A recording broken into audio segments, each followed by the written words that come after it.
Alhamdulillah hamdan katsiran tayyiban mubarakan fih kama yuhibbu rabbuna wa yardah. Asyhadu an la ilaha illallah wahdahu la syarikalah wa asyhadu anna Muhammadan abduhu wa rasuluh. Alhamdulillah pada siang hari ini kita akan kembali belajar fikih dari kitab Al-Muyassar. Bentar, saya perbaiki dulu. Sini tulisannya hakikat kebaikan dan dosa. Ya, baik. Kita mulai. Perkara yang diharamkan ketika buang air. Al-mas'alatul rabi'ah ma yuharrimu fi'luhu ala man arada qada'al hajah. Perkara yang diharamkan bagi orang yang hendak buang hajat. Ya.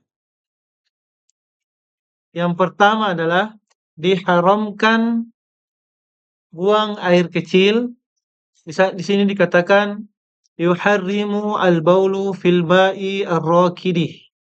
Yuharrimu al-baulu fil ma'i ar-rakidi.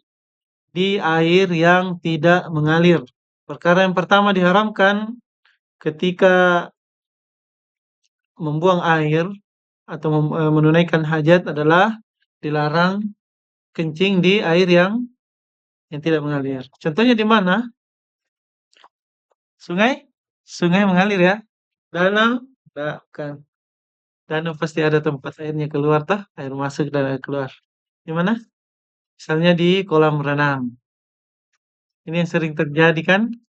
Di kolam renang orang sambil berenang buang air kecil. Dan ini adalah salah satu perkara yang diharamkan di dalam Islam. Jadi dilarang orang dan tidak boleh buang air kecil di tempat seperti kolam renang yang apa? Yang airnya tidak mengalir. Jadi kalau berenang terus mau buang air kecil, maka jangan dilakukan di kolamnya, tetapi keluar dulu dari kolam. Tetap buang air kecil di WC. Itu adalah merupakan adab di dalam Islam. Apa dalilnya? Li hadisi Jabir anin Nabi sallallahu alaihi wasallam, berdasarkan hadis Jabir dari Nabi sallallahu alaihi wasallam, annahu naha 'anil bauli fil ma'ir rakidi.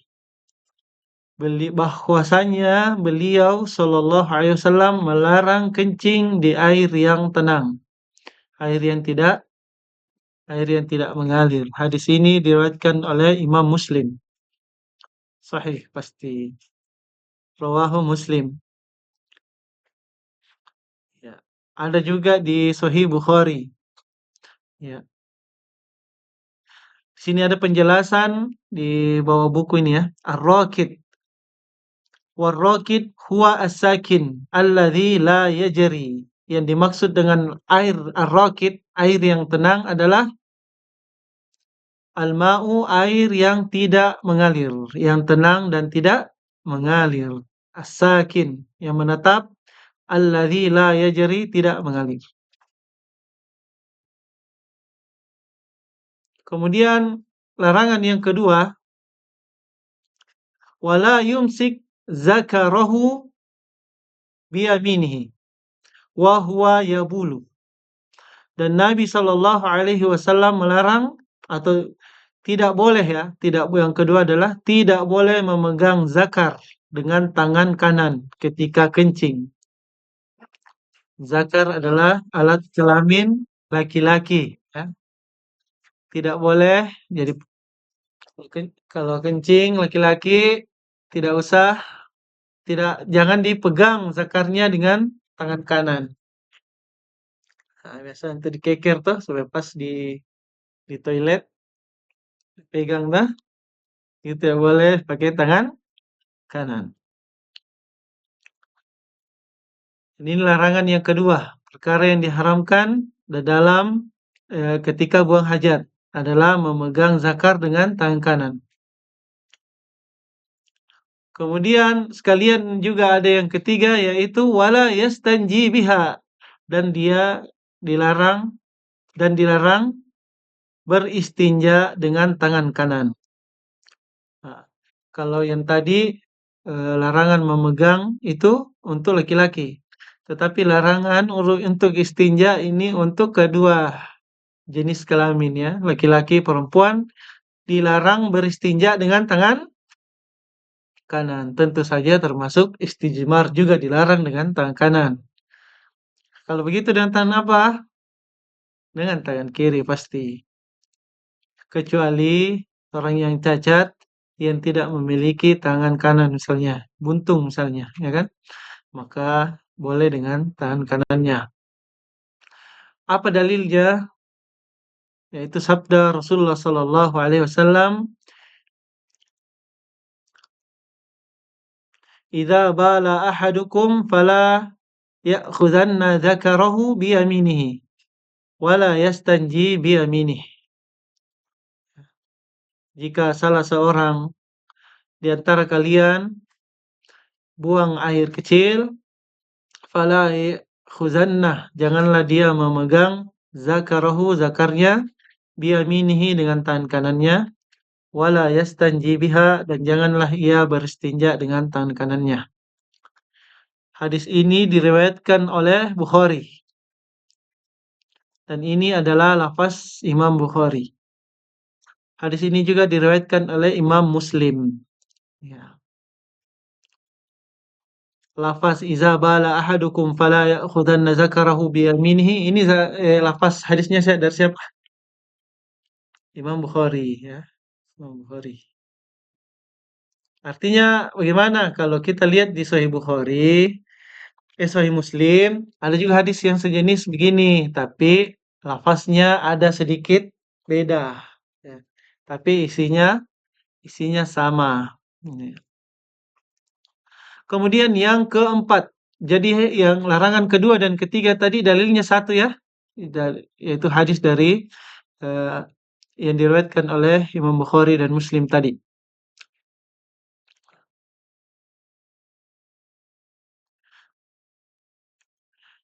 Kemudian lanjut, wa yuharrimu alaihi al-baulu awil ghaitu fit tariqi aw fil dhilli aw fil hadaiqi al-ammah aw tahta syajaratin musmiratin aw mawaridi al-miyahi, lima rawa Mu'adz. Qala Rasulullah sallallahu alaihi wasallam, ittaqu al-mala'inah ats-tsalatsah, al-barazah fil mawaridi wa qari'ati at-tariqi wadh-dhilli. Surah apa itu tadi?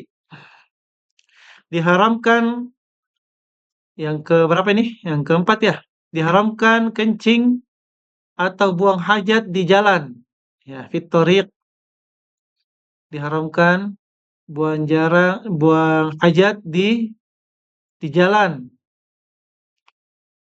Au fi dhilli, atau di tempat berteduh. Ya, atau tempat yang teduh.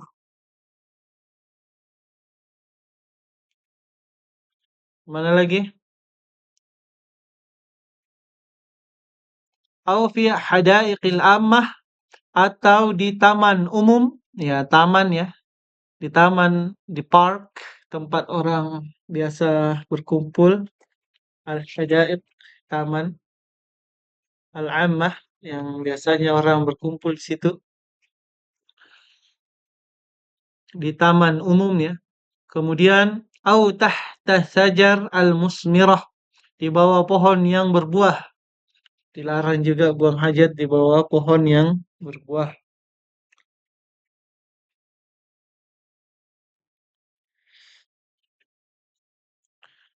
Au tahta sajar al-musmirah, di bawah pohon yang berbuah. Au mawaridi al-miyahi, atau sumber air. Ya. Jadi ini larangan yang keempat, larangan untuk buang hajat di jalan, di tempat yang teduh, di taman umum, di bawah pohon yang berbuah, di mana lagi? Sumber air dan sebagainya. Dalilnya adalah sabda Rasulullah sallallahu alaihi wasallam. Rasulullah sallallahu alaihi wasallam bersabda yang diriwayatkan dari sahabat Mu'adz bin Jabal. Yang diriwayatkan dari sahabat Mu'adz bin Jabal. Mu'adz bin Jabal. Mu'adz berkata, Nabi sallallahu alaihi wasallam bersabda, Nabi sallallahu alaihi wasallam, ittaqu al-mala'ina thalathah. Hindarilah 3 tempat yang mengundang laknat. Ah, hindari 3 tempat yang mengundang laknat. Nah,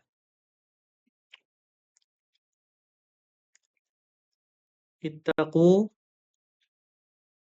hindarilah 3 tempat yang mengundang laknat. Ittaqu mala'inut thalathah. Hindarilah 3 tempat yang mengundang laknat. Apa tadi itu? Al-baras fil mawarid, buang hajat di sumber air,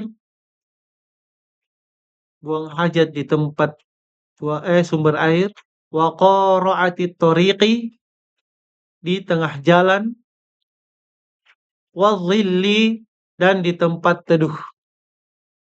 Ya, hadis ini sahih diriwayatkan oleh Abu Daud, Ibnu Majah, dan yang lainnya. Sanadnya hasan. Ya. Kalau mau mau kicek bagaimana kenapa bisa sampai kesimpulan hadisnya hasan, bisa dicek dalam kitab hadis namanya Irwaul Ghalil, tulisan Syekh Albani rahimahullah. Jadi hadis ini hasan ya. Baik. Jadi perkataan Rasulullah sallallahu alaihi wasallam, mala'inus salasah, artinya orang yang 3 tempat yang dilaknat, maksudnya orang yang buang air di ketiga tempat tersebut itu mendatangkan laknat Allah kepadanya, menunjukkan bahwa perbuatan tersebut haram. Yang menunjukkan bahwa tempat tersebut melakukan hal tersebut haram. Kemudian hadis dari Abu Hurairah, hadis siapa tadi itu? Yang mala'inu as-salasah, dari sahabat siapa? Ibnu Mas'ud. Ya. Mu'adz bin Jabal, sorry. Mu'adz bin Jabal. Ya. Kemudian hadis yang lain dari Abu Hurairah radhiyallahu anhu, anna Nabiy sallallahu alaihi wasallam qaal, bahwa Nabi sallallahu alaihi wasallam bersabda, ittaqu al-la'inain. Hindarilah 2 perkara yang mendatangkan laknat. Ittaqu al-la'inain. Kalau ini 2 ya. Kalau dari Mu'adz tadi 3. Kalau dari hadis Abu Hurairah, 2 tempat yang mengundang laknat. Qalu, para sahabat bertanya, wa ma al-la'inani ya Rasulullah? Apa itu 2 tempat yang mengundang laknat wahai Rasulullah? Qala, Nabi sallallahu alaihi wasallam menjawab, alladzi yatakhalla fi tariqin nasi au fi dhillihim, yaitu orang yang membuang hajat di jalan yang dilewati manusia, au fi dhillihim, atau di tempat berteduhnya orang. Ya. Mu'adz bin Jabal menyebutkan 3, Abu Hurairah menyebutkan 2. Kemudian perkara yang diharamkan yang ke berapa sekarang? Yang kelima. Yang kelima adalah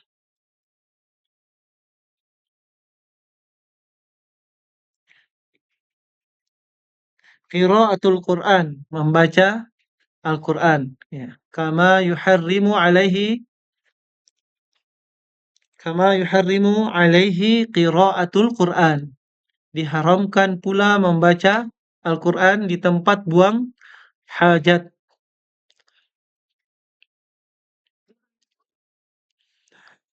Jadi kalau kita buang hajat, sambil buang hajat, kita baca Quran, tidak boleh.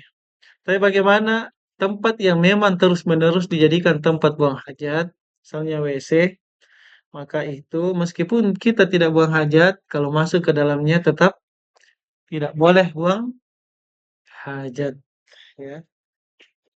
Tidak boleh baca Al-Quran maksud saya. Bukan tidak boleh buang hajat, tidak boleh baca baca Al-Quran. Yang keberapa ini? Kelima ya? Di buku kan tidak ada nomornya. Kita kasih nomor sendiri supaya mudah. Yang keenam, iya, iya. Wa yahrumu alaihi istijmaru birrawthi awil azmi aw bit'ami al muhtaram. Diharamkan beristijmar dengan kotoran hewan.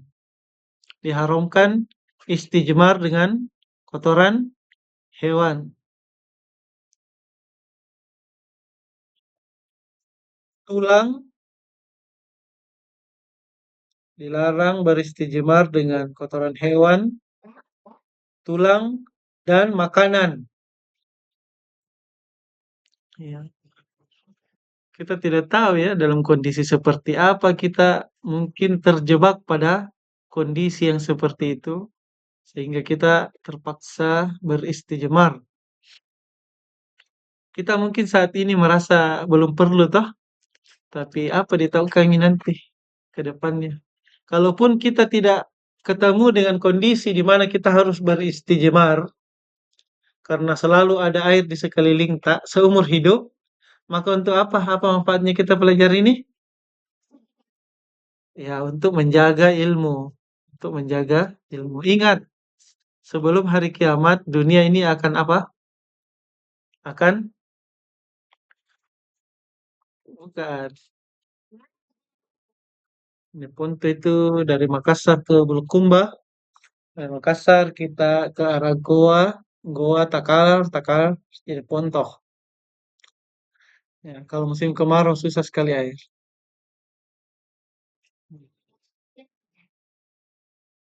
Ya,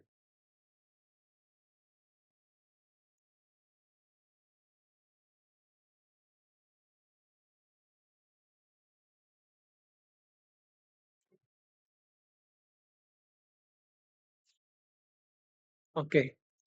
Jadi kalau buang buang air di tempat, misalnya suatu saat nanti ada di tempat-tempat seperti itu, yang orang biasanya buang air besar di sungai, karena kita sudah tahu ilmunya, jangan kita buang air besar di sungai. Kita sudah ilmunya ya. Terus bagaimana caranya? Kita gali tanah, kemudian buang air lalu timbun kembali.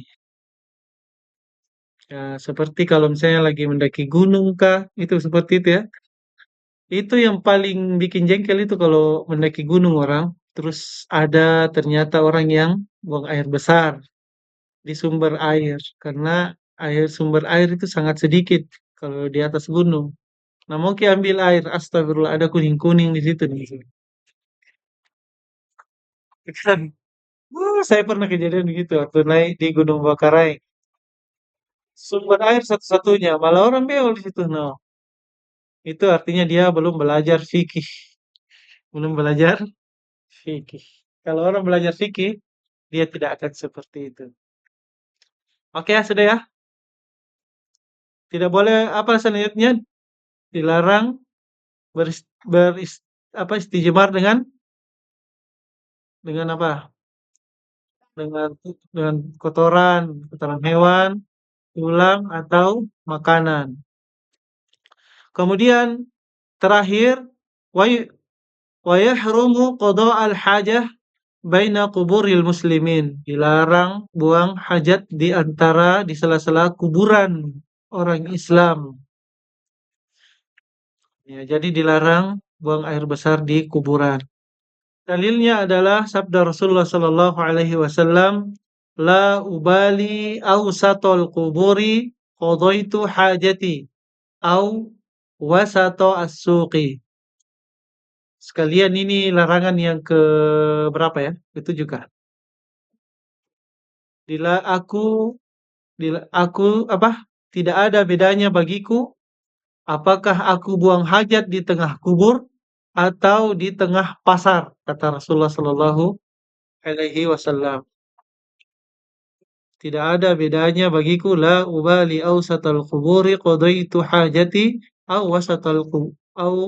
wasatas suqi. Tidak ada bedanya bagiku kata Rasulullah buang hajat di tengah kubur atau di tengah pasar. Kira-kira orang buang hajat di tengah pasar malu apa tidak? Malu banyak orang. Begitu juga dengan buang hajat di tengah kubur, maka Nabi Shallallahu Alaihi Wasallam anggap sama. Meskipun di pasar dikelilingi orang hidup, sedangkan di kubur, di pemakaman dikelilingi orang orang mati. Bagi Nabi Shallallahu Alaihi Wasallam itu sama saja. Betapa tingginya rasa malu Rasulullah Shallallahu Alaihi Wasallam. Dan ini kita lihat pada diri Aisyah radhiyallahu anha juga, ya. Nabi Shallallahu Alaihi Wasallam dikubur di mana? Di mana dikubur Nabi? Di dalam kamarnya Aisyah radhiyallahu anha. Kalau Abu Bakar di mana? Abu Bakar di mana? Di sebelahnya Nabi Muhammad SAW. Umar di mana? Di sebelahnya lagi. Di sebelahnya juga kuburannya Abu Bakar. Jadi waktu Rasulullah dikubur di dalam kamarnya Aisyah, Aisyah radhiyallahu anha tidak pakai jilbab, Ci. Karena kan suaminya Ji, tah, di dalam kubur. Kubur ini kubur, bayangkan. Ketika Abu Bakar dikubur di dalam kamar itu, Aisyah juga belum pakai hijab. Tapi ketika Umar radhiyallahu anhu dikubur di tempat tersebut, Aisyah pakai hijab. Coba bayangkan ki anak-anakku sekalian, rasa malunya seorang muslimah. Bahkan sama orang mati pun malu dia. Apalagi sama orang hidup. Bandingkan dengan zaman sekarang. Jangankan di hadapan orang mati, di hadapan ribuan orang hidup di TikTok saja dia live misalnya, dia membuka auratnya. Baik, kita pindah ke al-mas'alatul khamisah. Tunggu dulu ya. Ada yang mau ditanyakan dulu tentang yang diharamkan tadi? Tidak ada? Kalau tidak,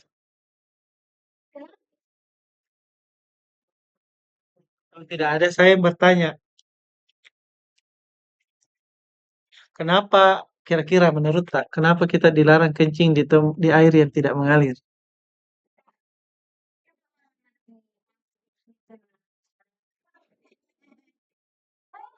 Kenapa? Ya, pertama mengganggu orang lain, ya kan? Itu kan air itu mungkin akan dipakai orang lain juga. Seperti di kolam renang, tuh. Bayangkan, tiba pas ada yang menyelam, tersangkut, masuk air di mulut. Nah, kenapa sih nasi ini? Ternyata iklim yang mengalir tadi. Habis, gitu ya. Berarti apa lagi? Tidak, apalah hikmahnya yang kedua, di dalam Islam dilarang mengganggu orang lain. Ketiga, apa lagi hikmahnya? Dilarang merusak merusak ekosistem dan kesehatan, memberikan mudarat kepada orang lain. Ya.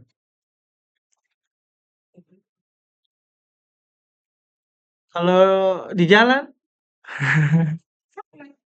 mengganggu orang lain, mungkin saja ada orang lewat nanti terinjak ya. Dan ini menyebabkan buang air di tempat-tempat yang dilarang tadi dilaknat oleh Allah Subhanahu wa taala. Apa maksudnya dilaknat? Apa maksudnya laknat? Ya, hukumnya berarti haram. Tapi apa itu dilaknat? Dilaknat itu artinya dijauhkan dari kebaikan, dijauhkan dari kebaikan. Kebalikan dari berkah itu kalau laknat. Kalau berkah kan kebaikan yang berlipat ganda toh, terus menerus dan berlipat ganda. Kalau laknat itu jauh dari kebaikan. Nah, jadi tidak ada kebaikan dalam hidupnya kalau orang dilaknat. Dan ini nauzubillah hanya gara-gara buang air kecil. Hanya gara-gara buang air besar. Kita dilaknat oleh Allah Subhanahu wa taala. Kemudian kenapa dilarang kencing istijmar dengan tangan kanan? Itu karena tangan kanan itu digunakan untuk hal-hal yang mulia seperti makan, bersalaman, memegang mushaf. Kalau tulang tadi, kenapa dilarang pakai istijmar? Sudah saya jelaskan ya, karena tulang dan kotoran hewan, tulang sama kotoran hewan itu makanan bagi saudara kita dari kalangan jin. Dan ini, sedangkan makanan jin saja tidak boleh direndahkan, apalagi makanan manusia. Ya. Makanya kalau kita kemarin dengar ada salah satu sekolah di Masamba, waktu hari Jumat ini baru-baru, itu kan ada makanan tambahan telur tah? Dia lakukan apa? Dia kasih lempar-lempar. Dia bakal lempar-lempar pakai telur. Maka ini termasuk perkara yang diharamkan dalam dalam Islam. Seorang Muslim dia tidak akan membuang-buang makanan seperti itu. Makanya Rasulullah SAW itu kalau kita makan, Rasulullah SAW mengajarkan untuk menghabiskan sampai butiran terakhir, sampai potongan terakhir. Maka jangan menyisakan meskipun satu butir. Kalau saya makan kinasi, Rasulullah SAW mengatakan, kamu tidak tahu keberkahan biji mana yang mengandung keberkahan. Bisa jadi yang ada berkahnya itu adalah yang terakhir. Maka jangan disisakan satupun. Kecuali kalau ada mata tata dilihat oh ini ada berkahnya yang itu sih. Tapi kan tidak tahu. Kita tidak tahu yang mana berkahnya. Maka caranya supaya didapat berkahnya bagaimana? Makan semua. Ya tuh. Logis ya. Begitu juga larangan membuang air di kubur, buang air besar di kuburan karena itu adalah kurang ajar ya secara adab. Seorang muslim itu dihormati meskipun dia telah meninggal. Meskipun dia telah meninggal, maka kita tidak boleh mencabik-cabik kehormatannya, misalnya dalam membuang kotoran di kuburannya. Kemudian baunya juga bisa memicu fitnah ya. Bau apa ini? Kenapa kuburannya orang Islam bau begini? Ya kan? Kalau dijadikan tempat buang hajat. Nah, ini adalah perbuatan yang sangat buruk, bahkan sampai Nabi SAW mengatakan, buang air di tengah kubur itu sama saja dengan buang air di tengah pasar. Ini tidak ada malu. Jadi di sini kita mendapatkan kesimpulan bahwa sebuah kaidah yang sangat bagus dalam Islam yaitu ad-dararu yuzalu, bahwa kejelekan itu harus dihilangkan atau la darara wala dirar. Tidak boleh membahayakan orang lain dan membahayakan diri sendiri. Ya.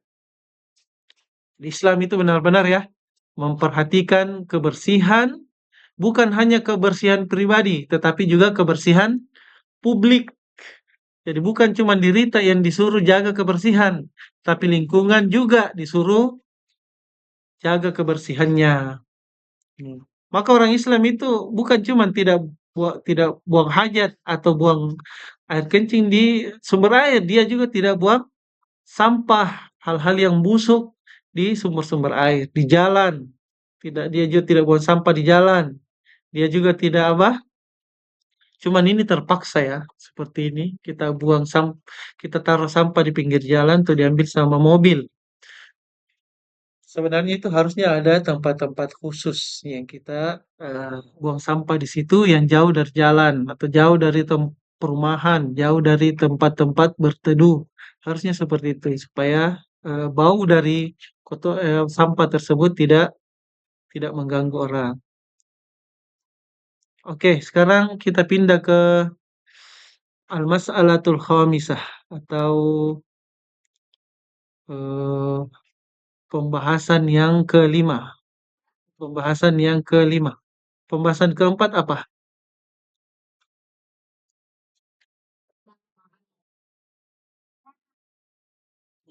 Bukan. Masalah yang keempat tadi, perkara yang atau, pembahasan yang keempat tadi apa? Ma yukrahu fi'luhu lil mutakhalla. Perkara yang lil mutakhalli ya. Perkara yang makruh, perkara yang dimakruhkan untuk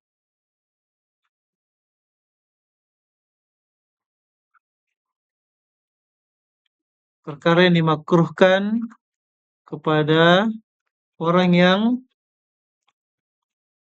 buang air besar atau buang hajat. Oke. Yang pertama,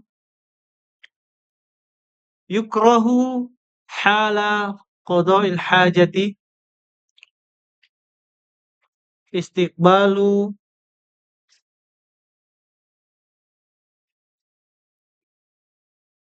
mahabbar rihi bila haili.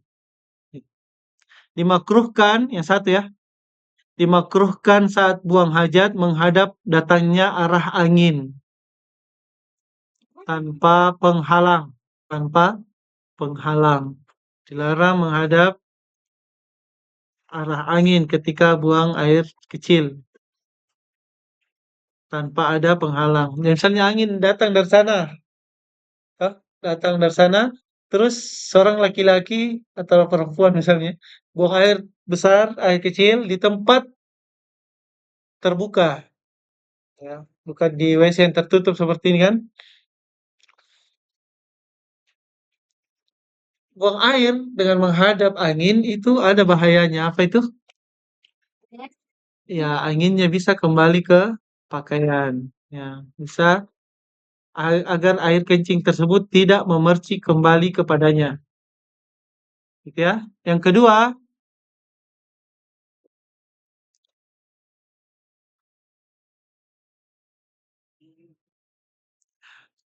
wa yukrahu al-kalam, dimakruhkan berbicara. Ya.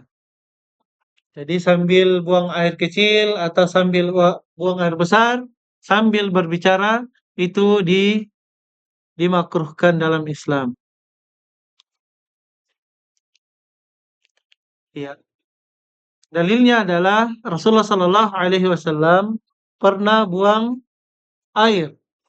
Kemudian marra rajulun wan Nabi Shallallahu Alaihi Wasallam yabulu fasallam alaihi falam yuraddu alaihi. Nabi Shallallahu Alaihi Wasallam pernah buang air kecil. Kemudian ada orang lewat, seorang lewat. Kemudian orang tersebut memberi salam, beri salam kepada Nabi Shallallahu Alaihi Wasallam. Assalamualaikum. Maka Nabi Shallallahu Alaihi Wasallam lam yarud lam yarud lam yarudda, tidak membalas salam tersebut. Kira-kira kalau salam saja tidak dijawab, apalagi kalau bicara pembicaraan biasa, iya kan? Nah, seperti misalnya sambil kencing, kemudian di WC misalnya, kemudian ada teman di luar menunggu, kita sambil ngobrol, bolehkah seperti itu? Tidak boleh. Wa yukrahu, yang ketiga sekarang. Wa yukrahu ayyabula fi syakkin wa nahwihi. Dimakruhkan kencing di lubang, di tanah atau yang sejenisnya. Yukrahu an yabula fi syakkin wa nahwihi. Dibenci atau dimakruhkan. Oh, ini ada balik petunjuknya dari tadi, saya tidak lihat. Ini ya. Dimakruhkan ya an yabula fi syakkin wa nahwihi. Dimakruhkan kencing di lubang di tanah, wa nahwihi. Li hadithi Qatadah, berdasarkan hadis dari sahabat yang mulia Qatadah. Li hadisi Qatadah, li hadisi Qatadah, 6 orang. Dari hadis Qatadah dari Abdullah bin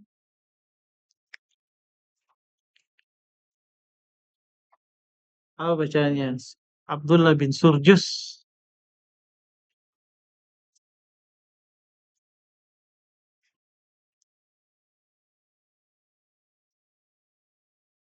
Ya. Li hadis Qatadah an Abdullah ibni Sarjis, ya. Dari hadis Abdullah bin Sarjis, anna Nabiya sallallahu alaihi wasallam bersabda. Anna Nabiya sallallahu alaihi wasallam bersabda, naha an yubala fil juhri. Bahwa Nabi sallallahu alaihi wasallam melarang kencing di lubang. Kenapa? Yuqalu innaha masakinul jinni. Masakinal jinni. Sesungguhnya itu adalah innaha masakinul jinni. Sesungguhnya itu lubang itu adalah masakinul jinni. Jadi ada jin yang tempat tinggalnya di lubang. Ya. Wali'annahu la ya'manu ini. Wali'annahu la ya'manu ay yakunu fihi hayawan fayuzihi. Kemudian bisa jadi di lubang tersebut ada hewan sehingga kencing kita menyakitinya. Ya. Jadi antara dua kemungkinan, kalau bukan jin, hewan. Bayangkan, iya, bayangkan kalau ada hewan di dalam lagi chill, lagi bersantai, tiba-tiba ada kencing tak? Ini kan kurang ajar ya.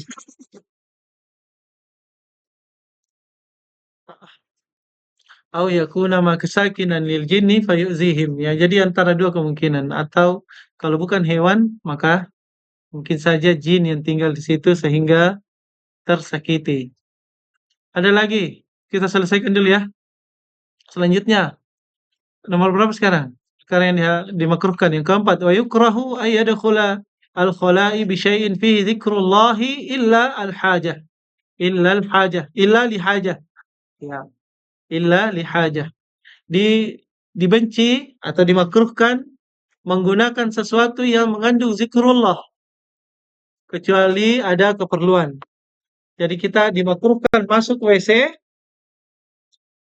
dengan mengenakan sesuatu yang mengandung zikrullah. Ya. Contohnya apa? Contohnya cincin yang bertuliskan nama Allah atau bertuliskan nama Rasulullah Sallallahu Alaihi Wasallam. Bismillah. Bismillah.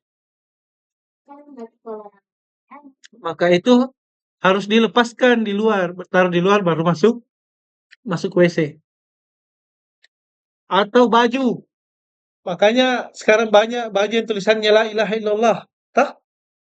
Atau topi tulisannya la ilaha illallah Muhammadar Rasulullah. Itu boleh dipakai masuk WC? Tidak boleh. Maka saya bilang tidak usah pakai baju yang ada tulisannya la ilaha illallah. Kenapa? Tiba-tiba mau kencing, mau beol di WC umum, masa mau dibuka? Tah? Maka lebih baik tidak usah dipakai baju seperti itu. Agar kita tidak menghinakan nama Allah dan Rasulnya. Bahkan kalau dicuci, dicampur dengan pakaian-pakaian kotor, itu kan menghinakan. Jadi itu sebenarnya tidak perlu. Meskipun niatnya baik, tetapi bisa ada akibat buruknya. Bagaimana kalau misalnya kita takut barang tersebut hilang? Kalau kita lepas, baru kita taruh di luar, kemudian kita masuk WC, pas keluar sudah hilang. Bagaimana? Kalau memang seberharga itu, berharga dan dikhawatirkan hilang, maka boleh terpaksa dibawa. Kalau bisa, sebaiknya masukkan ke dalam tas, ya, dalam tas gantung. Ya. Dalilnya adalah anna Nabi sallallahu alaihi wasallam kana idza dakhala khala'i wada'a khatamahu. Nabi sallallahu alaihi wasallam kalau masuk ke dalam WC maka beliau melepaskan cincinnya. Cincin Nabi SAW itu cincin yang spesial, ada stempelnya Nabi di situ. Tulisannya Muhammad Rasulullah. Itu yang dipakai stempel surat-surat Nabi Sallallahu Alaihi Wasallam kalau dikirim ke raja-raja, ke Raja Roma kah, Raja Persia kah. Sudah ya? Nomor berapa tadi tuh? 5 sekarang. Yang kelima, amma indal hajati wad daruratu fala ba's. Jika ada keperluan maka tidak apa-apa ya. Jangan dulu, belum ya, belum nomor 5 ini, masih sambungannya tadi. Kal hajati ila dukhuli bil awraq an-naqdiyah allati fiha ismullah. Misal, uang tulisan uangnya orang Saudi Arabia, itu kan ada tulisan, real ya, real Saudi Arabia ada tulisan La ilaha illallah Muhammad Rasulullah. Apa kalau ada uang seperti itu di dompet, apakah ditaruh di luar? Tidak usah, nanti hilang. Maka boleh dengan terpaksa boleh dibawa. Fa innahu ittarakaha kharajan kanat urdah lis-sariqah. Ya, itu akan mengundang pencuri ya, au nisyan, atau tertinggal, dilupa, bisa jadi dilupa. Jadi dompet ada uang real di dalamnya, ada nama Allah, maka atau nama Rasulullah, tidak apa-apa dibawa ke dalam WC karena itu ada keperluan. Dalam Islam itu kalau ada kesempitan maka akan terbuka keluasan. Ya. Amal mushaf fa innahu yahrumu ad-dukhulu bihi sawa'an kana zahiran aw khafiyan. Ya.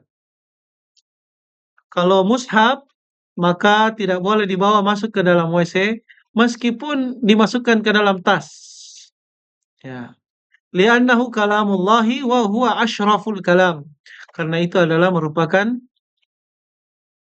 kalamullah dan itu adalah perkataan yang paling mulia. Wa dukhulul khala'i bihi fihi naw'un minal ihanah. Ya, dan memasukkannya ke dalam kamar mandi itu menyebabkan kita menghinakan kalamullah tersebut. Nanti hilang, lebih baik hilang daripada dibawa masuk ke WC. Ya, jarang jujur orang mencuri, jarang jujur orang mau mencuri Al-Quran ya.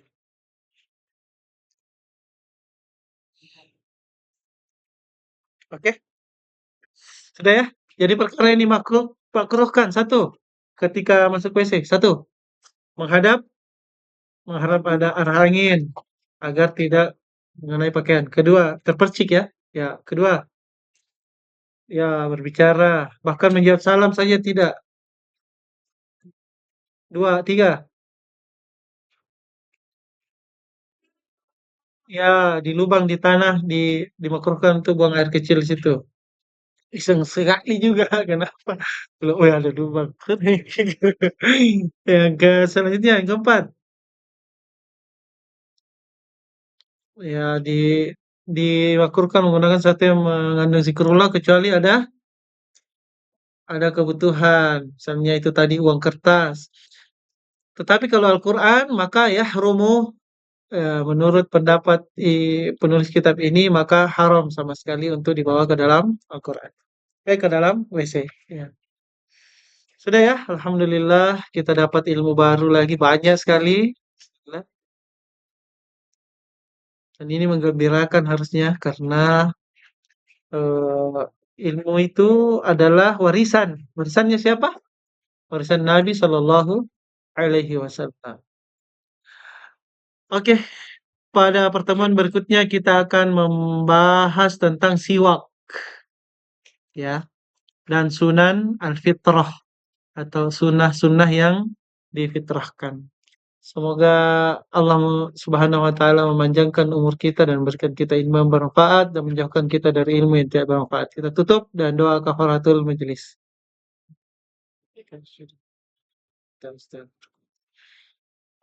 Waalaikumsalam warahmatullahi wabarakatuh.